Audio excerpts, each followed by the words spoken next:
একটা সবজি দিয়ে ৩ পদের রান্না করছি, সাথে ছিল ডিম আর আলু। এই ডিম আলু তরকারিটা কিন্তু আমার অনেক পছন্দ, আমি মাঝে মাঝে রান্না করি।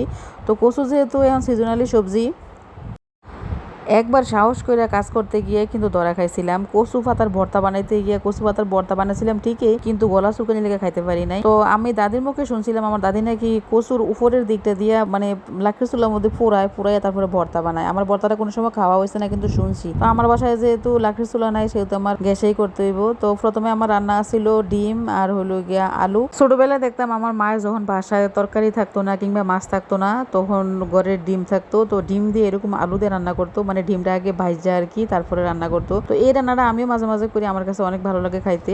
আমার বাসায় মাছ টাছ থাকলেও আমি রান্না করি, কারণ আমার কাছে যদি একটু ভালো লাগে খাইতে। দেখবেন আমার মেজো মেয়ে কিন্তু এই খাবারটা অনেক পছন্দ করে। সিদ্ধ করে ডিম রান্না করলে আমার মেজো মেয়ে খাইতেছে না, এভাবে রান্না করলে কিন্তু অনেক পছন্দ করে। তো আমি আজকে কচু দিয়ে 3টা রান্না করবো। প্রথমে কইছিলাম ওইটা হলো কচু দিয়ে চিংড়ি মাছ দিয়ে। আমি বিশেষ করে কিন্তু কচু চিংড়ি মাছ দিয়ে রান্না করি। চিংড়ি মাছ দিয়ে কিন্তু কচুর অনেক ভালো মানায়, তো এই কারণে চিংড়ি মাছ দিয়ে রান্না করি। তো কচুর মুখটা আমি একটু সিদ্ধ করে নিছি, সিদ্ধ করে তারপরে আবার তেলে একটু ভালো করে পোড়া করে ভাজিয়ে নিছি। যেহেতু আমার লাকড়ি চুলা নাই, সেহেতু আমি পোড়া করে ভাজিয়ে নিছি। ভাজিয়ে এদিক দিয়ে হইলো আমার কচু হইতেছে, ওই দিক দিয়ে হলো কচুর ভর্তা। তো কচু দিয়ে আমি একটু ভালো করে ভাজিয়ে নিছি। ভাজিয়ে এখন রসুন, পেঁয়াজ, তারপরে শুকনো মরিচ সবকিছু ভাজাভাজি শেষ করলাম। আর এখন এদিক দিয়ে চিংড়ি মাছ দিয়ে দিলাম কচুর মধ্যে। এটাও কষানি হয়ে গেছে, এটা সিদ্ধ হইতে একটু সময় লাগবো, তো এই কারণে আমাদের একটু ঝোল বেশি দিয়ে দিছি। তো আমার মেজো বড় মেয়ে আবার মাথা খাইতে চাইছিল মাছের, তো ভাবলাম মাছের মাথা দিয়ে আবার কি তরকারি দিয়ে রান্না করবো। এমনি তরকারি 3-4টা হয়ে গেছে, তো এই কারণে আমি কচুর উপর দিয়ে মাছের মাথাও দিয়ে দিলাম, তেলাপিয়া মাছের মাথা। তো এই দিক দিয়ে হলো পেঁয়াজ রসুনও ভাজা হয়ে গেছে, নামাই নেবো। চিংড়ি মাছ আর কচুর তরকারি বসাই দিয়ে আমি এখন ভর্তাটা বানাইতে এসে পড়লাম। তো ভর্তাটা প্রথমে কচু দিয়ে আমি একটা গ্লাস দিয়ে একটু ভালো করে মিশিয়ে নিলাম, কারণ হাত দিয়ে মিশাইতে গেলে গরম লাগতেছে, অনেক গরম। তারপরে আসছিল এদিক দিয়ে শুকনো মরিচ, তো শুকনো মরিচটা আমি হাতে একটু ভালো করে ভাঙিয়ে নিছি।